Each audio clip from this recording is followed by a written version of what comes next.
Look, it's pretty apparent that the consensus is that right now, Counter-Strike 2 still doesn't feel great. What may not be apparent is why. No, seriously, like, what is it about the netcode and collisions and hit reg and rubber banding and all these other buzzwords that keep getting thrown around that makes Counter-Strike 2 feel off? And are those really its biggest problem?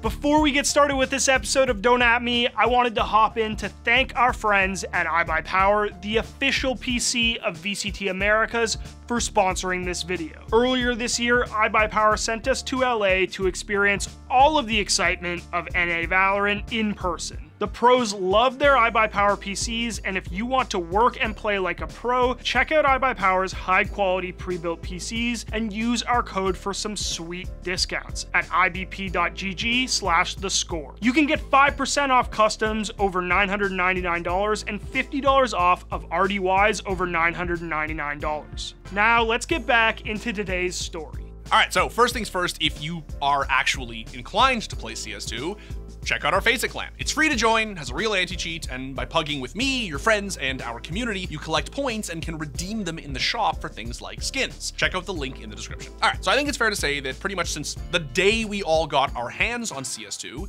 people have had criticisms about it. Some are fair and delivered in constructive ways, some are fair and delivered in unconstructive ways. Some aren't fair at all. The point of this video, however, isn't to just shit on Valve or detail every single grievance that anyone has ever had with Counter-Strike 2. The reason for that is twofold. One, I don't have time. Two, it's just not interesting. Would I like a new operation? Of course. Do I think that Counter-Strike is deserving of a real anti-cheat and that it's inexcusable that it hasn't had one for 2 decades? Absolutely. Do I think that both of these things are completely self-evident? Yes, so let's not waste any more time talking about them. What I do think is worth talking about is the elusive yet all-encompassing question surrounding the feeling of Counter-Strike 2. And by that I mean the actual mechanical infrastructures of the game. Movement, shooting, and everything in between. From what I can see, shy of cheaters, the #1 thing ruining, or at the very least hindering, the player experience in Counter-Strike 2 is the jankiness and unreliability of the everyday actions of Counter-Strike. Air strafing, regular strafing, spraying, peeking, shooting, etc. What's even more annoying is that it seems to get better or worse on a day-to-day, update-to-update basis. There have been times for me when Counter-Strike 2 felt borderline unplayable, and then really, really good, and then awful all over again, like a month later. And in case you're thinking, well, that's just you, bruv, that's what I thought, until I started talking to people and clued into the fact that they were sort of having the same feelings at the same times that I was,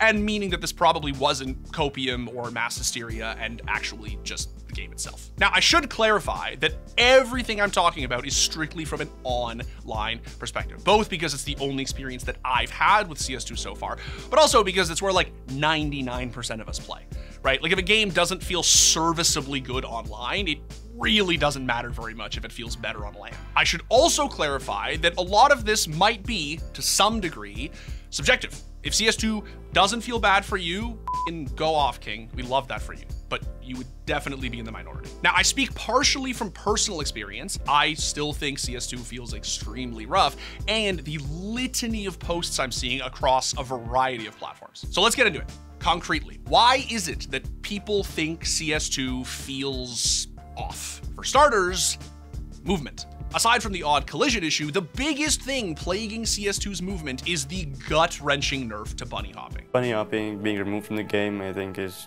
just a punch to the fan base and to the players who play all the movement modes like KZ, Surf, B-hopping. The official games, you can like hit B-hops and make some funky tricks. One is under the one dead yard or AVP. Just be out make up like a flashy play or something. So that was always an option, but nowadays you can't. And I mean, it just sucks. CS2 sucks.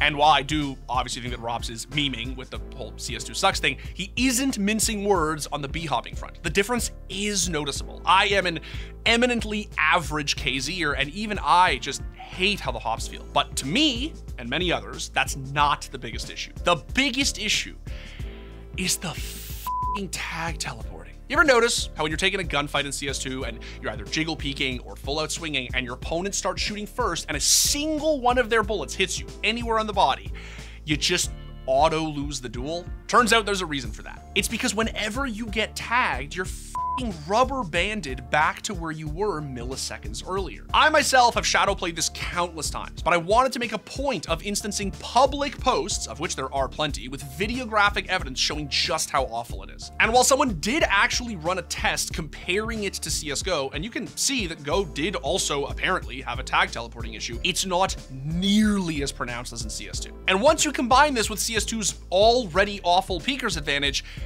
it's just genuinely game ruining. Like you basically just can't ever jiggle peek. You have to swing hard and shoot first if you want to reliably win gunfights. The problem is that when you do that and you do win the fight, you sometimes feel as if the frags are sort of undeserving, since you're basically just trying to beat out the other issue with shooting, which is the delay. Floppy brought attention to this on Twitter recently when he measured out the kill registration delay that CS2 has compared to CSGO, which amplifies the larger issue of everything in CS2 just sort of always feeling delayed, right? Like dying to people who are behind walls and not on your screen anymore, getting the frag on someone after they themselves have already moved behind a wall. It's brutal. All of this stuff adds up and compounds. And when it does, it kind of makes CS unenjoyable to play. Now, I will not pretend for a second to understand the why behind the why, right? Like I am not an expert on tick rate, netcode, and don't know the first thing about time-based smoothing. All I know is what I see and what I feel. And it sucks. Like, let's just be honest, right? CS is kind of a shitty thing to play right now. And I'm not demonizing subtick or decreeing the very end of Counter-Strike or saying that it's never gonna get any better. I'm not saying any of that. All I'm saying is that I do think that it's not only worth calling a spade, but trying to qualify it. Which leads me to what I actually think is still the biggest issue with CS2. Communication. The biggest issue with CS2 is that we have no idea how, if, or when it's ever going to get any better. I get that Valve have this whole Iron Curtain shtick. I do. And that shit was cool when I was a 12-year-old 1.6er or in high school living and breathing Dota All-Stars and losing it when Game Informer published that preview of Valve making a Dota 2. That shit was cool and mysterious in 2010. Now, with like content creation culture and streaming culture and a global esports scene at stake and countless livelihoods, it's just exhausting. Will there be an operation? Who knows? Are they making an AI-based anti-cheat? Who knows? Are they actually hearing our concerns about subtick?